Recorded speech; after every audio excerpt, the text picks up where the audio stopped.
eu sou Lu da Dogfeel e hoje eu tô aqui com vocês para falar um pouquinho sobre Bulldog francês. Eu vou contar para você tudo que não te contaram sobre Bulldog francês e eu tenho certeza que tem deixado você de cabelo em pé. Bom, galera, eu lembro no meu início de pesquisa, quando eu estava pesquisando sobre a raça ainda, eu olhava algumas coisas e eu lembro que existia muito um conflito de informações, né? Em algumas fontes afirmavam uma coisa, outras fontes afirmavam outras completamente diferentes. E eu acabei pesquisando mais, pesquisando, até realmente Belete chegar para mim. O que acontece? Como é que vem o Bulldog francês? É muito comum a gente ouvir falar, pessoas disseminam por aí, o Bulldog francês é apenas um encurtamento do Bulldog inglês. Mas como assim? Como assim? Se a gente parar para pesquisar, para pensar, o que fizeram? Foram pegando os Bulldogs ingleses menores e cruzando até chegar em um pequenininho, que seria o Bulldog francês? Não é bem isso. Vamos lá, vou contar para você. O que acontece? Antigamente a gente tinha uns bulls, né? Bem antigamente mesmo. A gente tinha uns bulls e esses bulls, eles eram muito descendentes dos mastifes, né? Que eram cães naquela época, que eram usados em um esporte super sangrento. A ideia do esporte era a seguinte: as pessoas amarravam um touro, né, numa haste de pau assim. Esse touro ele ficava aqui amarrado por uma corda, então ele ficava fazendo apenas essa movimentação assim ao redor. E em determinado momento soltavam esses cães. O objetivo desses cães era abater esse touro com mordida no focinho, certo? Então eram cães que ficavam ali sempre escolhendo o melhor momento, abaixado, olhando, esperando. Quando o touro passava, ele praticamente tinha que dar aquele bote certeiro no focinho do touro para abater esse touro. Esse era um esporte que era chamado por bull baiting, certo? Que era isca de touro, na verdade. Então, a partir daí, né, e com a proporção que esse esporte foi tomando, foi gerando muito incômodo na população, e a população conseguiu banir esse esporte. A partir do momento que você bane esse esporte, você tem essa necessidade, vamos fazer o que com esses cachorros agora?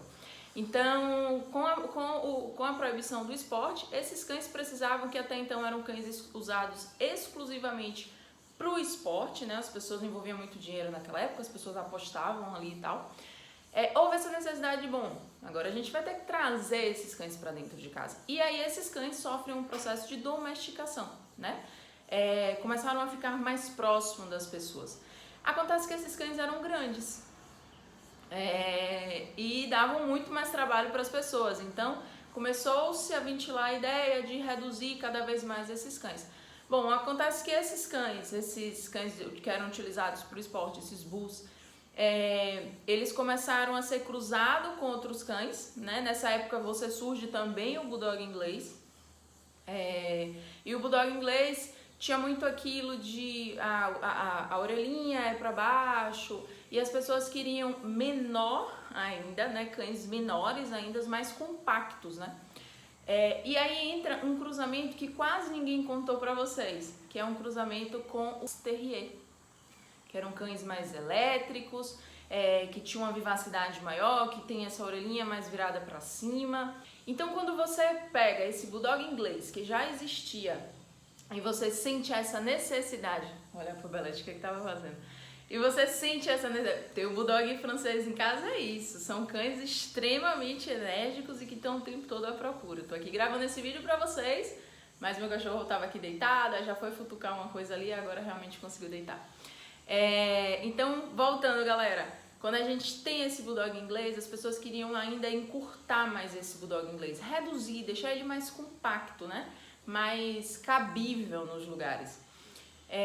Então, resolveram cruzar esses cães com os grandes terriers. O que são esses cães terriers? Esses cães terriers são cães que têm uma vivacidade, são cães mais enérgicos.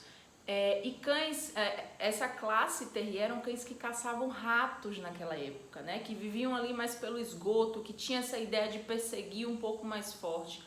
Foi quando aí então surge o Bulldog inglês, né? Trazendo muito a característica desses dois cães, essa vivacidade, essa busca sempre por alguma coisa, está muito interligada a essa combinação de raças. E aí ele se tornou um ícone ali, né,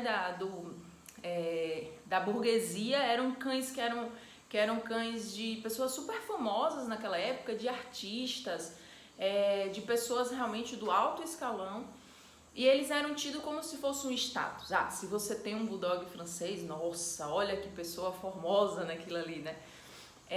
Então o bulldog francês ele surge mais ou menos dentro desse contexto e envolvendo muito essas questões assim. A gente consegue tirar várias coisas desse processo histórico desse bulldog francês, por exemplo. Essa ideia deles serem muito focados em algumas coisas, de buscar sempre muita coisa, essa energia deles que é muito forte. Tem esse ladinho também deles super desengonçados. Então, mais ou menos isso. Esse é o processo histórico do bulldog francês, tá? O que quase ninguém nunca te contou. A gente tá aqui trazendo pra vocês. Um outro ponto que eu quero trazer pra vocês de bulldog francês é que muita gente divulga que o bulldog francês são cães de apartamento.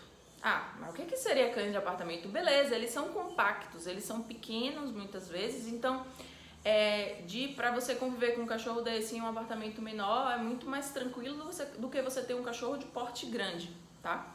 Só que eles são cães, são falsos, digamos assim, são cães que têm muita energia, mas um falso corpo, sabe?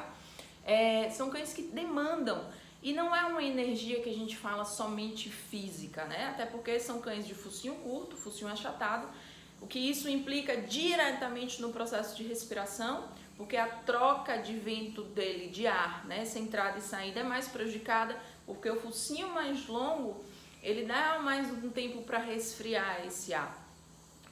E os cães de focinho curto não, essa troca é muito mais rápida, então não dá tempo de resfriar esse ar e jogar um ar mais fresco lá para dentro.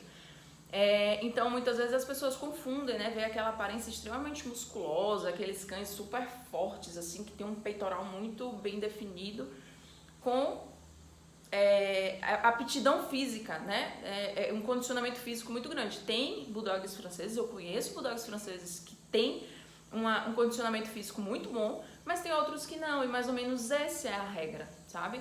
Eu acho que quando a gente fala em bulldog francês, a gente tem que falar de passeios sempre muito, a gente observar muito esses passeios, pra gente não estar expondo o nosso cachorro e daqui a pouco esse cachorro tá passando por um processo de superaquecimento, que é um dos maiores problemas de saúde hoje de um bulldog francês.